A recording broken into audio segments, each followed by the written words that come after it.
É só um pouquinho. Tudo bom? Boa noite. Boa noite.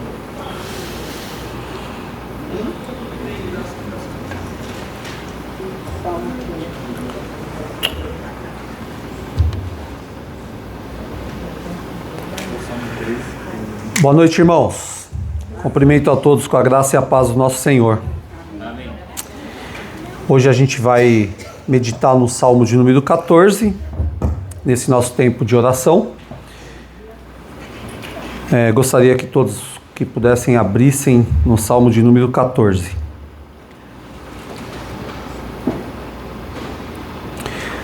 Tem um subtema aqui nessa tradução: a corrupção do pecador e sua redenção. Este também é um salmo de Davi.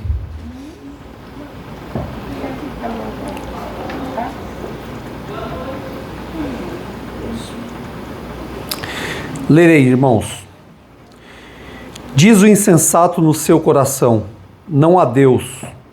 São corruptos e praticam abominação. Já não há quem faça o bem. Do céu o Senhor olha para os seus filhos, para os filhos dos homens, para ver se há quem tenha entendimento, se há quem busque a Deus. Todos se extraviaram e juntamente se corromperam. Não há quem faça o bem, não há nenhum sequer. Será que não entendem nada todos esses que praticam a iniquidade? Que devoram o meu povo como se comessem pão e que não invocam o Senhor? Lá ficarão tomados de grande pavor, porque Deus está com a linhagem do justo. Vocês querem frustrar o conselho dos humildes? Mas o Senhor é refúgio deles. Quem dera de Sião viesse já a salvação de Israel, quando o Senhor restaurar a sorte do seu povo. Jacó exultará e Israel se encherá de alegria. Amém? Gostaria de orar com os irmãos mais uma vez. Santo Deus, nós te damos graça por esse tempo precioso que temos de poder estudar a tua palavra, de poder buscar ao Senhor em oração, de poder juntos com o teu povo, Senhor, clamar a tua direção, que o Senhor nos conduza nesse momento, cada vida que estará presente, aqueles que também não poderão estar, e que a tua palavra seja exposta nessa hora. Nós oramos em nome de Jesus. Amém. Irmãos, que salmo maravilhoso, né? Hoje, confesso para vocês, desde ontem, até falei com o Celso sobre esse salmo. Um salmo que tem muita teologia, um salmo de muito ensinamento para todos nós. Um salmo que remete a uma pergunta que é feita no longo de muito tempo, e eu gostaria de repetir ela com vocês. É a pergunta de qual é o problema do mundo. O jornal The Times, o britânico, em 1908, ele fez essa pergunta. E uma das respostas mais brilhantes foram feitas por G.K. Chesterton, né? Um pensador, um ilustre político, teólogo, católico. Inclusive, tem uma obra dele aí, a Mundo Cristão, né? Traduziu a Ortodoxia. Ele deu uma resposta, e a resposta dele para o jornal naquela época foi: caros senhores, o problema do mundo sou eu. Bem verdade que ele não estava dizendo que ele era o problema de todos os problemas elencados no mundo, mas ele estava querendo dizer que se há um problema no mundo é porque o mundo era composto de pessoas como ele, como eu e como você, de pessoas pecadoras. Salmo de número 14 é um salmo que é a chave para uma compreensão da presciência de Deus, porque ele elimina a ideia de que quando Deus olha para o passado, para o presente ou para o futuro, Deus não consegue enxergar nenhuma bondade no coração humano. a parte da obra de Cristo. Claro que quando o Espírito de Deus vive em ti, vive em mim, quando o Espírito de Deus vive em nossas vidas, é outra situação. Mas a parte de Cristo, não tem como enxergar isso. E esse salmo, eu vou meditar com vocês de versículo a versículo daqui a pouco. Ele é muito interessante por alguns motivos. Ele repete lá no salmo, parece que é um salmo gêmeo, né? No salmo 53, com algumas pequenas diferenças lá. Mas em Romanos capítulo 3, Paulo vai fazer uma citação desse salmo de número 14, falando sobre a condenação do mundo pelo pecado. Ou seja, Paulo vai falar que todos pecaram e por causa disso destituídos foram da glória de Deus. Agora, o que chama a atenção, irmãos, é que Davi, ele trata desse Salmo 14, desse assunto, nesse local. Eu não sei se vocês se lembram, mas quando eu falei aqui o Salmo de número 3 com vocês, aquela situação, aquela fuga de Davi, do seu filho Absalão, toda aquela situação de dor, de sofrimento, de pecado, eu falei para vocês que até o Salmo de número 13 trataria sobre esse tipo de assunto. E é exatamente o que Davi está tratando do Salmo 3 até o 13. Ele está apontando, na verdade, no 14 agora, para o que fez ele sofrer tudo aquilo. Todo aquele sofrimento que ele passou devido às perseguições, devido a um pecado que aconteceu ali. No 14 agora, ele dá um motivo. Toda aquela perseguição, toda aquela dor, todo aquele sofrimento, todos aqueles causos familiares, foi por causa do pecado. E Davi, então, ele ensina para mim, para você aqui, que qualquer conflito de pecado que seja, qualquer problema, ele precisa ser resolvido, seja emocional, seja existencial, seja familiar, ele precisa ser tratado, o pecado. O pecado que levou a essa causa, o pecado que levou a esse acontecimento. E como é que se trata o pecado? A Bíblia parece que aponta para a gente. A Bíblia nos mostra como que aponta o pecado, como que trata o pecado.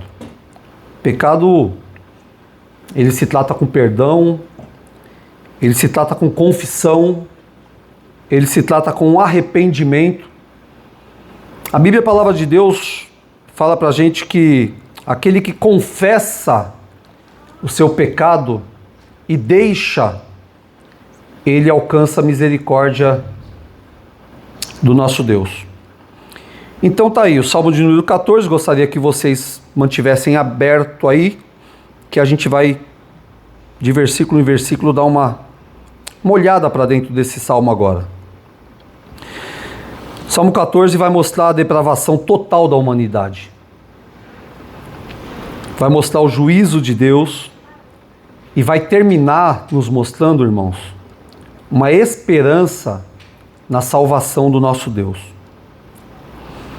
Então, versículo de número 1. A corrupção dos homens e a esperança em Deus. O tolo nega a Deus. Diz o insensato no seu coração: não há Deus. São corruptos os que praticam a abominação. E o resultado do tolo que nega a Deus, e vem com uma consequência por negar a Deus. Qual que é a consequência? É a incredulidade, que é a parte B do versículo 1. Então ele diz que não existe Deus, ele nega a existência de Deus. Como consequência, a parte B do versículo 1 vai falar de corrupções, de más obras, e que já não há quem faça o bem.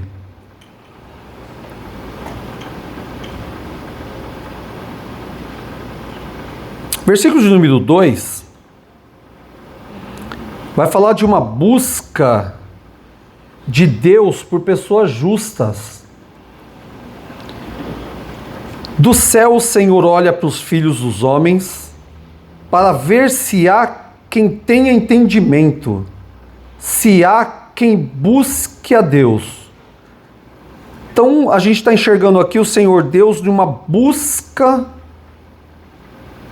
por pessoas justas, mas o versículo 3 inclusive vai dizer para a gente que todos se desviaram e juntamente se corromperam. Não há quem faça o bem, não há nenhum sequer. E aqui é importante a gente entender a importância da gente se enxergar em Deus, irmãos, de se perceber em Deus e de ter uma grande noção aqui de que a gente de fato precisa da graça, da misericórdia de Deus na nossa vida, para que a gente entenda a nossa situação de miserabilidade diante de Deus e que em Cristo Jesus a gente se enxergue nisso para poder fugir dessa categoria aqui que todos juntamente se corromperam, não há quem faça o bem, não há nenhum sequer. Em terceiro ponto aqui, a conduta dos ímpios contra os justos, versículo 4. A opressão dos justos. O texto diz: devoraram o meu povo como se comessem pão. Não invocam o Senhor. Ou seja, essas pessoas, eles oprimem os justos, eles não invocam o Senhor, eles devoram o povo de Deus como se comessem pão. E o versículo 6 começa a trazer uma esperança para nós. Qual a esperança no versículo 6? O Senhor está com a geração dos justos. E aí a gente termina, irmãos, no último versículo, aí no versículo 7, também eu queria dividir ele em parte A e parte B, com uma esperança de salvação. Então na parte A aí um clamor por libertação. O texto diz: ó, se de Sião viesse já a salvação de Israel. E louvado seja Deus por esse texto, porque aqui é uma grande profecia, e a gente consegue enxergar essa salvação vindo.